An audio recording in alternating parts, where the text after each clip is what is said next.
apakah itu pengertian kultus dan penghormatan kepada ulama dan guru dalam pandangan Islam?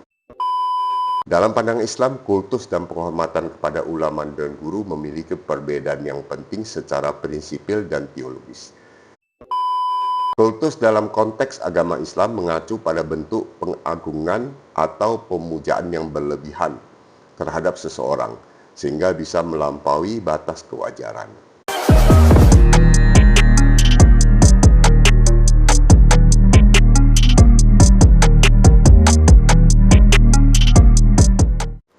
Bismillahirrahmanirrahim. Assalamualaikum warahmatullahi wabarakatuh.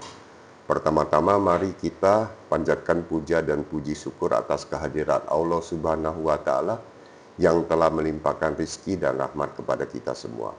Tidak lupa salawat serta salam senantiasa kita curahkan kepada junjungan kita Nabi Muhammad Sallallahu Alaihi Wasallam yang telah membawa kita dari zaman kegelapan menuju zaman yang terang.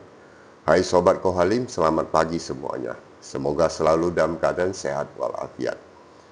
Topik kita di pagi yang berkah ini adalah apakah itu pengertian kultus dan penghormatan kepada ulama dan guru dalam pandangan Islam. Dalam pandangan Islam, kultus dan penghormatan kepada ulama dan guru memiliki perbedaan yang penting secara prinsipil dan teologis. Ya, artinya ada perbedaan antara kultus dan penghormatan.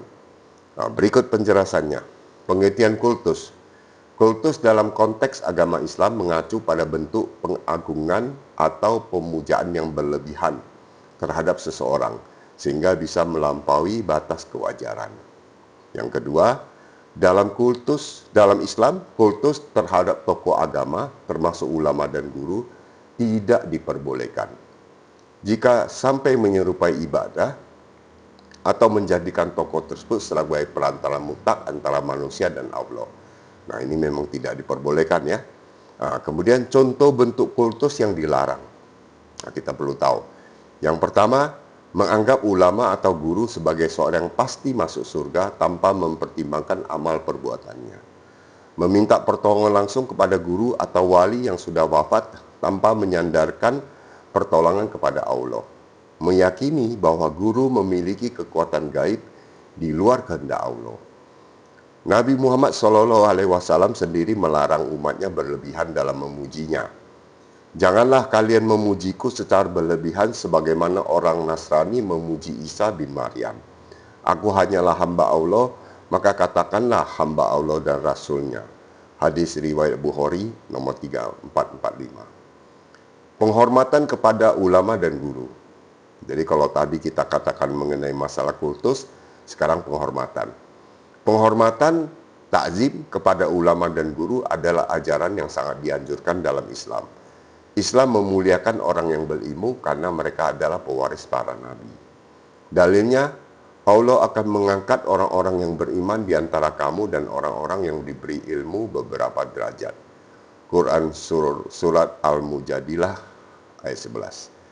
Bentuk penghormatan ini meliputi mendengarkan nasihat dan ilmunya dengan baik, tidak menyela pembicaraannya, tidak meremehkan pendapatnya selama tidak bertentang dengan syariat Islam, mendoakan kebaikan untuknya. Namun penghormatan ini tidak boleh sampai ke tingkat kultus. Ulama dan guru tetaplah manusia biasa yang bisa salah, dan mereka tidak boleh dianggap maksum atau terjaga dari dosa dan sebagaimana para nabi. Nah, ini kesimpulannya adalah bahwa kultus adalah pengagungan yang berlebihan hingga keluar dari batas syariat. Dan ini tidak dibenarkan dalam Islam. Penghormatan kepada ulama dan guru adalah bagian dari adab Islam, tetapi harus tetap dalam kerangka tauhid dan ajaran syariat. Nah, ini sekarang kita membahas mengenai perbedaannya. Hormat itu berarti ada batas dan sadar bahwa orang tersebut bisa punya kelemahan. Sedangkan kultus artinya membabi buta, tidak melihat kesalahan dan biasanya disertai taklid buta. Nah, ini kurang lebih yang sudah kita bahas mengenai kultus dan penghormatan. Kita tahu sekarang bahwa banyaknya ulama yang dianggap berilmu itu kadang-kadang itu dibuat seperti kultus. Artinya diagung-agungkan, dielu-elukan. Nah, ini juga harus hati-hati. Oleh karena itu paling aman adalah kita jadikan Al-Quran dan hadis sebagai pedoman supaya kita tidak terjebak dalam kemusyrikan.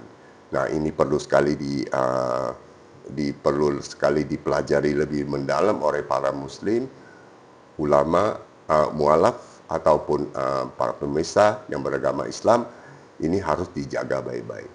Baik, terima kasih kami ucapkan kepada para subscriber dan juga para pemirsa, termasuk kaum muslimin dan para mualaf yang sudah dengan setia menyaksikan acara Secangkir Kopi di pagi hari di channel Kohalim TV.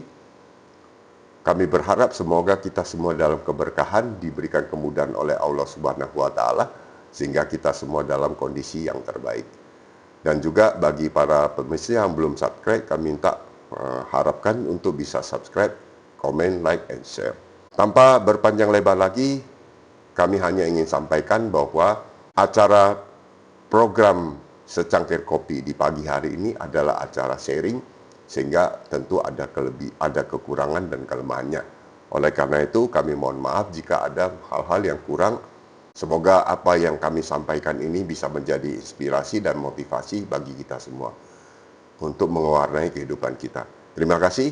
Wassalamualaikum warahmatullahi wabarakatuh. Mari kita minum secangkir kopi di pagi hari.